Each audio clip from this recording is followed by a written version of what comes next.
It's my album. It's my playlist. It's my record label. I'll do what I damn want. This is my YouTube channel, not yours. The 2008 financial crash hit me very hard. I've done a lot of music that's been used on TV shows and things like that. And these things can honestly take 3 years to start seeing royalties. What are your best practices for backing up everything in the studio besides Time Machine? If you have unlimited money, what studio monitors would you want to get?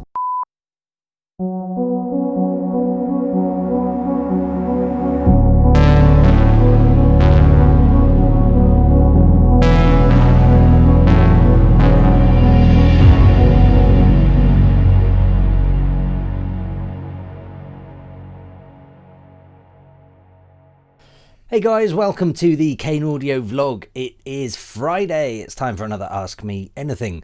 Usual rules apply. Comment anything you want below this video and I'll get back to you in next week's video. Before I look at last week's video, is there any house admin? Yes, there is. So last week my album came out. Yay! Fanfare at last. So hopefully you have all been listening to my album continuously all week. Dreaming, or is that me? Yeah, there we go. I've also added, for those of you that can't be bothered to venture outside of YouTube, I'll drop a link to the YouTube videos below this video, because I've literally just uploaded them today.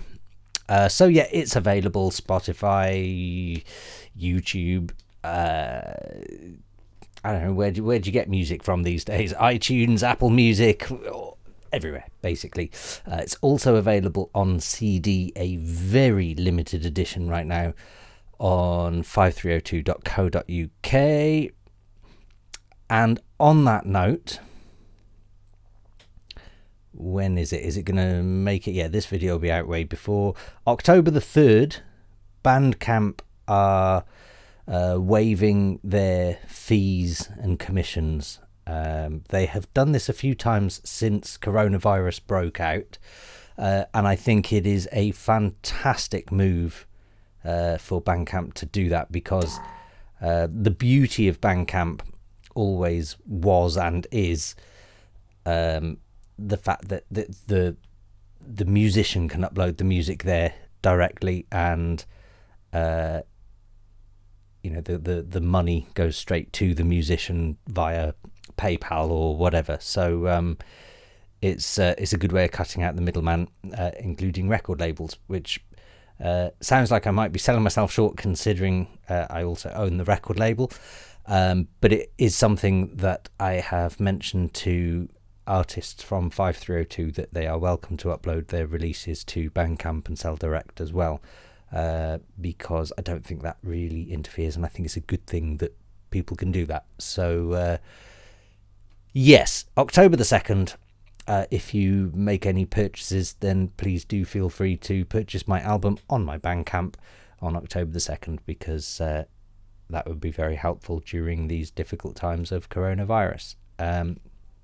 Assuming you guys aren't impacted as well, but I think everyone is. It's just, that's part and parcel of a pandemic now, isn't it? And I guess we are at the very beginnings of what appears to be a second wave, which is a bit bad. But there we go. Anyway, moving on. So my album is out. That's a very long way of saying it. Other than that, 5302 Electronica on Spotify, the playlist, there'll be a link below this video. I have updated and literally just cheekily threw my entire album on there, because hey, why not? It's my album. It's my playlist. It's my record label. I'll do what I damn want. This is my YouTube channel, not yours. So yeah, there we go. I don't think there is really anything else to update with at this point. No, I'm just stalling for no reason. So let's look at last week's video. Starting at the top. This was how to release an album. Ask Me Anything 122. 122. So this is 123 you're watching. FanFan87. Salut Dom. Insert keyword here. Insert high five here. Questions around mix and mastering services. I recently launched my mix mastering company Ish last week. Very French clients orientated for the moment. I have regularly the same clients that literally are feeding me. In your own business, do you often have regular clients? Could you live with only those services? How much? Starting at the start. And also, welcome to Beer Club, as it's Thursday night for me.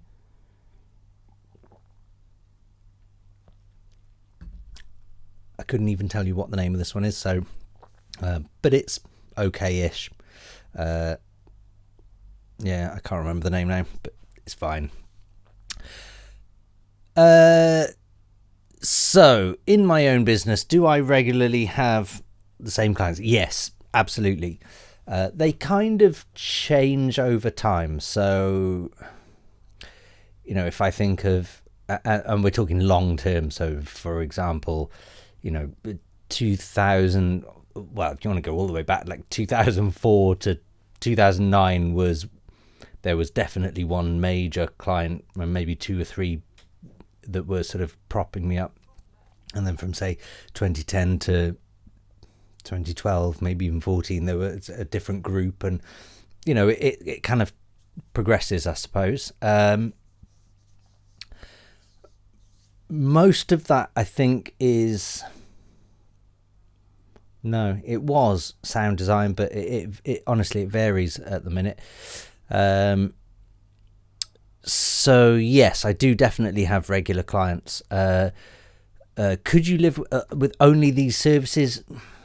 There were times where I could.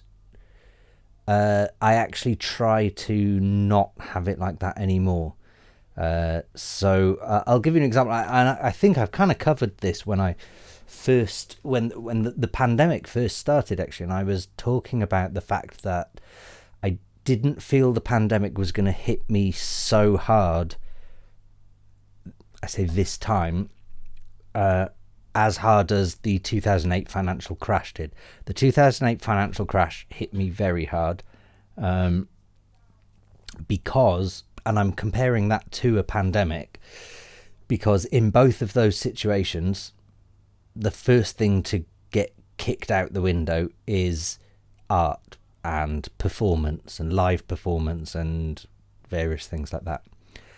So in the 2008 financial crash, when that first kicked in, I was gigging pretty much every weekend in a different country around the world, just constantly touring and enjoying the high life.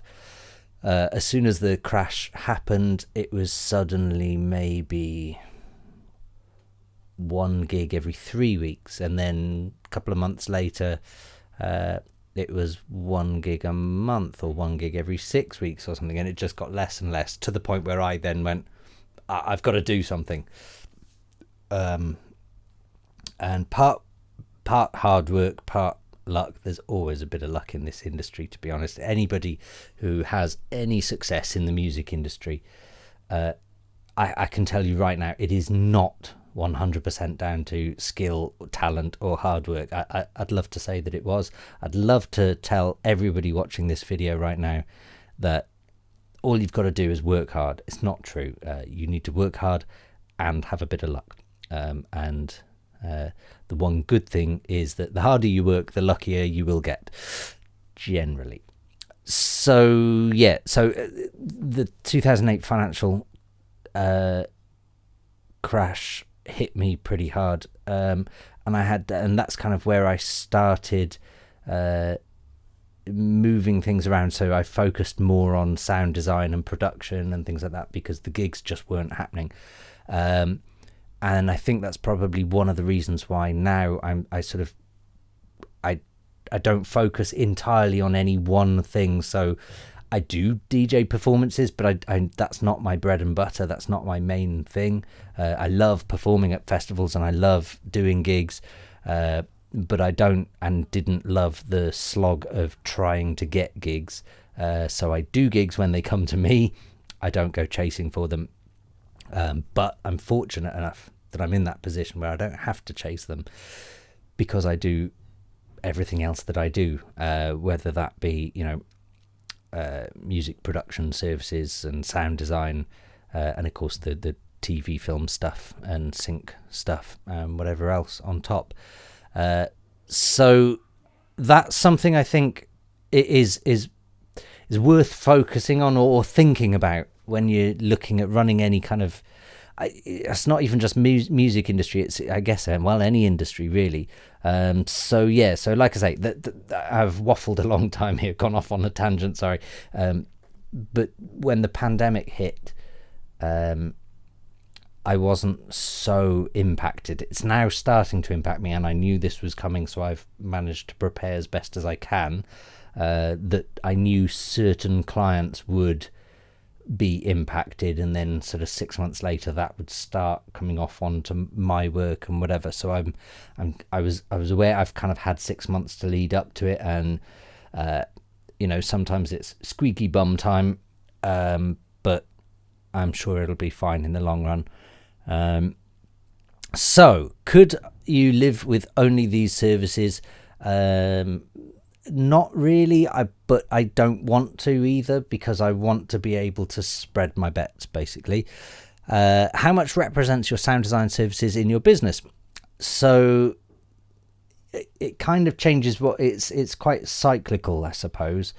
So the sound design stuff, I guess, every 3 months, and this is on average, it's give or take, but every 3 months I might have a sound design project that might fill up a month of most of my work or whatever, but it's really hard to sort of pinpoint how much of what makes what, really, because and the other thing to say is that I've done a lot of music that's been used on TV shows and things like that.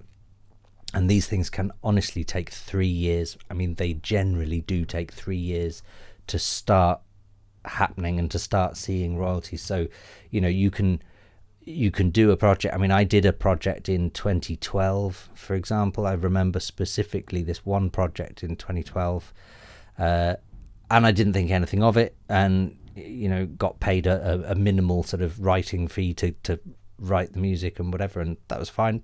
Whatever, thought nothing of it. And then I think it was like 2016 or something, I had a statement come through, and I was like, oh yeah, I forgot I even did that.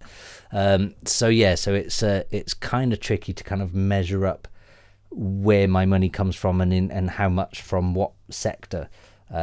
Generally I just try and keep busy, and generally I'm lucky to be able to say that I try to just go for the jobs that I actually enjoy and want to do, and I'm incredibly lucky that I can do that in life.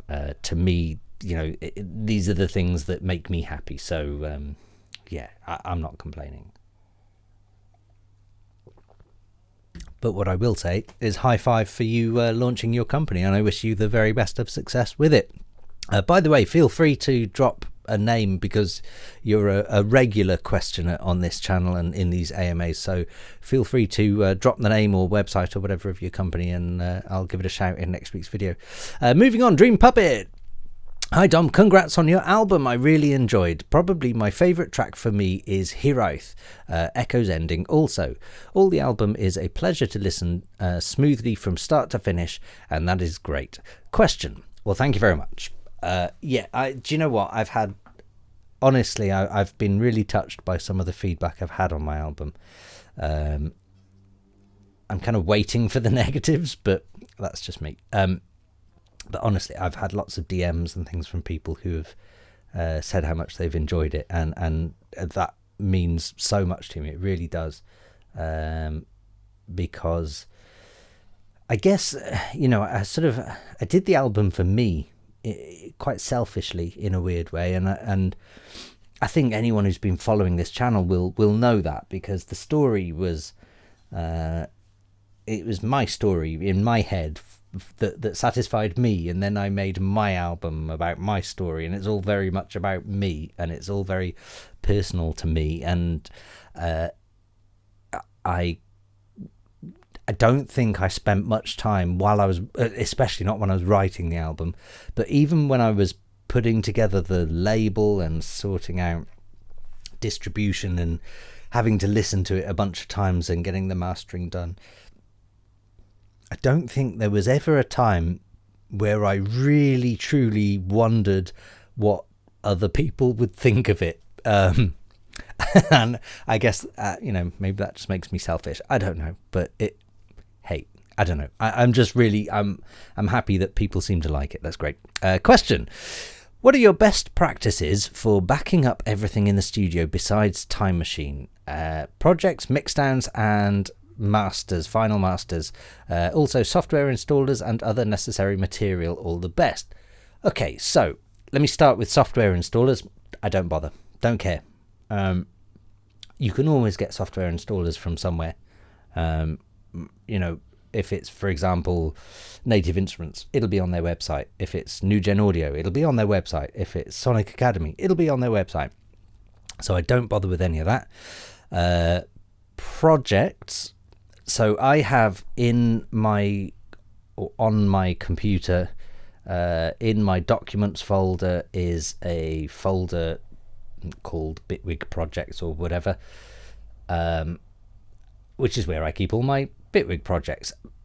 But that is contained, and as are all of my documents on my computer, they are all contained within a folder that is my Dropbox account. So every time I hit Apple S on a Bitwig project, I can see in the top right hand corner Dropbox is synchronizing. So every time I save a project, it's uploaded to the cloud, which means if, heaven forbid, this computer just died on me for some unknown reason, I have access to all of my project files, which gives me access to all of the MIDI and all the at least what audio files and VSTs and stuff were used. However, my sample library is huge. So as you can imagine, being a sound designer and sample pack designer, so I haven't uploaded that, and I probably should back it up. I actually don't tend to download that many samples these days, and I don't use that many samples these days. So I should probably just do like a one-off backup or something. I guess maybe something like Google Drive. I doubt that's got enough room, even though I pay for that, the extended version of that. I doubt that's got enough room. I don't know, in all honesty. However, I do have RAID drives in a cabinet that you won't be able to see from here, but there are RAID drives in a cabinet and they back each other up. And I have Time Machine as well. I have discussed, and I should really get on to doing this because I've discussed it with a mate of mine a bunch of times. Both of us are nerds. Both of us have high-speed internet, and both of us have good quality AI mesh networks and routers, and something I've discussed with him and we've kind of agreed that we should do is, if I have a hard drive on my router and he has a hard drive on his router, I could have a hard drive on my router in the house and just back everything up to there if I wished, as could he. But what we've discussed is maybe swapping them over so that I back up his and he backs up mine. That way, if, God forbid, the house burnt down, or he's about 300 miles away, so if there was a nuclear bomb going off in Manchester or whatever, at least I've got my projects. I may be dead, but my music lives on. So I think that, look, it might be overkill, but I recommend using Dropbox for your projects, especially because, things like samples, 99% of my sample packs are from Loop Masters. So if I lost all of my sample packs, if I lost those hard drives, I can get them back from Loop Masters. I can always, I'm in a fortunate position where I can phone them up, and I can say, can you just send me these or whatever.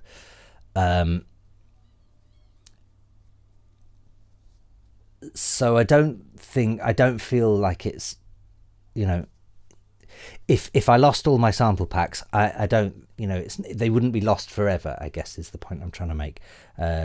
Similarly, if I lost my VSTs, they really wouldn't be lost forever. I mean, they're backed up, they're on Time Machine and whatever to that extent. But really, I can always reinstall Native Instruments. I can jump on their website or New Gen Audio or Sonic Academy or whatever it is I use. It's the project files are the important things, because if this Mac got thrown out the window today, I could install Dropbox on a new Mac, synchronize all my projects, download Bitwig, open up the first project, and it will go missing VSTs, Anna 2. Right, I'll go to Sonic Academy, grab Anna 2, install, done. Missing sample pack, Dom Kane Tech House, whatever. Right, Loop Masters, grab the pack, away we go. So, those things are very much replaceable. But your project files and your MIDI files, your musical parts, your automation lines, those are the things that you probably will never be able to recreate. You could kind of get the same thing, but they'd never be exactly the same. So yeah, there we go. I think that kind of covers everything. Similarly for mixdowns, I do all my mixdowns in Harrison Mixbus, and exactly the same. Those folders are kept within a Dropbox folder, as are all my documents. So yeah, I think that kind of covers everything really. It's all about the project files. Like I say, the audio files you can replace, the sample files you can replace, the VSTs you can replace, the OSs, the installers, you can replace all of those. That shouldn't be a problem. Pain in the ass, but shouldn't be a problem. So yeah, there we go. All the best, and you. Not Your Human. Hi Dom, love the video and loved the album. My favourite track is probably Open Windows, which of course you'll have just heard as this video introed. A question: if you have unlimited money, what studio monitors would you want to get? Cheers and have a good weekend. Unlimited money. I honestly don't know. I guess